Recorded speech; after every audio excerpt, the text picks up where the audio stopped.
Hey guys, this is Anita. Welcome and welcome back to my channel. Today's video is going to be my November wrap up.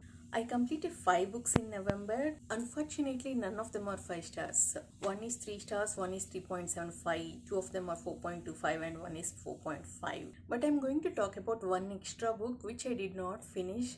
I'm not sure if I'm going to continue. That is Imaginary Friend by Steven Chbosky. I read half of this book in October and I was planning to read remaining half in November, but I did not like it. I wasn't enjoying it, so I did not continue. First 25% of the book, it was 5 stars for me. I loved main character Christopher and his mother, and I liked the sheriff character a lot. After that, weird things started happening to these characters, and I don't like what's happening with one character especially. I was very disturbed by it. I did not understand it logically, so I wanted to know what happens to that character at the end. So I read only that particular character's chapters, and I did not like the ending, so I stopped at 53%.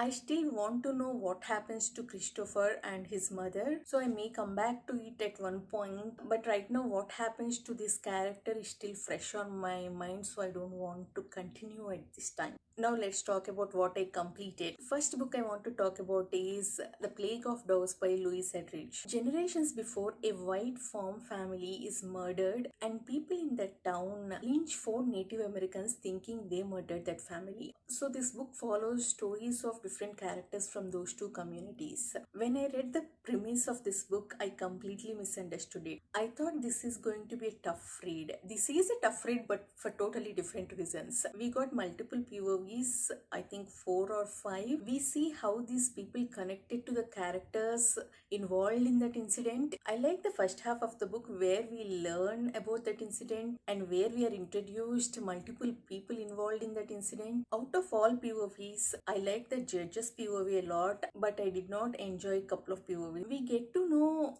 who killed that family at the end, but we don't see any details. By the end, it's just too late and too little. I'm just disappointed. By the time we reach the end, I gave it 3 stars, and I feel I'm being very generous. And the next book I want to talk about is Season Storm by Lee Bardugo. This is book 2 in Shadow and Bone trilogy. It starts immediately after the events of book 1. We are introduced to a new character, Nikolai. He completely stole the show for me. I like the complexity of this character, and I enjoyed his dialogues a lot. Coming to our main character, Alina, there is character development when it comes to her power and responsibility, but it got lost in her relationship problems. I did not like the love triangle in the book, if we can call it that. It felt forceful. I felt Mal's character is wasted in this book. That character has a lot of potential, but Lee Bardugo did not use that completely. I enjoyed the beginning of the book, and I really loved the ending, and I'm looking forward to the next book. I gave it 3.75 stars. It would have been a 4.5 just for beginning and ending of this book. And the next book I want to talk about is Salute the Dog by Adrian Tchaikovsky. This is book 4 in Shadows of the App series. These first 4 books in this series complete this current story arc. Wasp Empire is attacking multiple cities of lowlands at the same time. There are rebellions going on in currently occupied cities. Our main characters travel to different cities on different quests, so there are multiple storylines involved. Because of that, pacing is off in the first half of the book, but I really enjoyed how these lowland cities defend themselves against Wasp Empire. I really loved how Tchaikovsky ended this story arc. Some characters shine over others, and I enjoyed some storylines more than others. I can't exactly talk about which characters I liked because there are so many battles from book 2.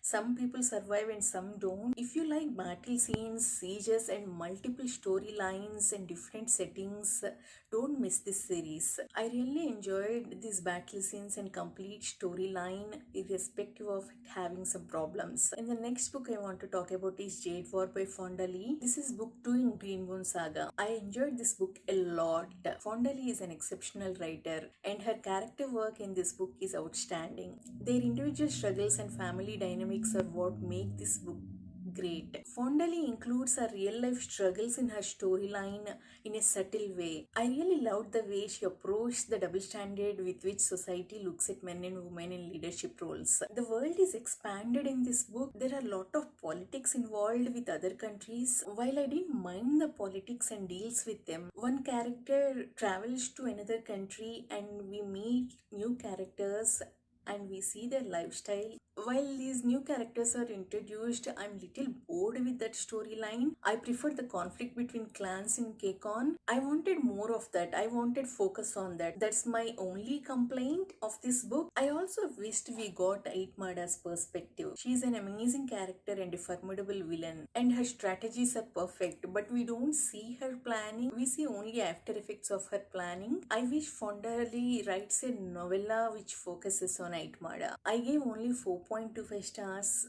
when I read this book, but I cannot stop thinking about these characters. Maybe I'll increase my rating to 4.75. My next book is Wings of Shadow by Nikki Popretto. This is book 3 in Crown of Feathers trilogy. I loved this book. This book has my favorite character, which is Sparrow. I like her character from book 1, but she really shined in this book. We get couple of chapters from her POV in this book, which are the best part of this book. Her conversation with one of the phoenixes is the best scene in this entire trilogy. I wish we got more of Sparrow. I was little frustrated with Sev in this book. He keeps questioning his choices, but by the end he found his purpose and he completely shined in his character. The complicated bond between Val and Veronica is explored more in this book and I really enjoyed it. I loved the ending. The battle scene at the end is handled exceptionally well. I gave this book 4.5 stars. I have a separate review for this series which I'll link in the description below if you want to check it out. I want more of this world. I hope we get Sparrow spin-off. Please like, comment and subscribe. See you in the next video. Bye bye.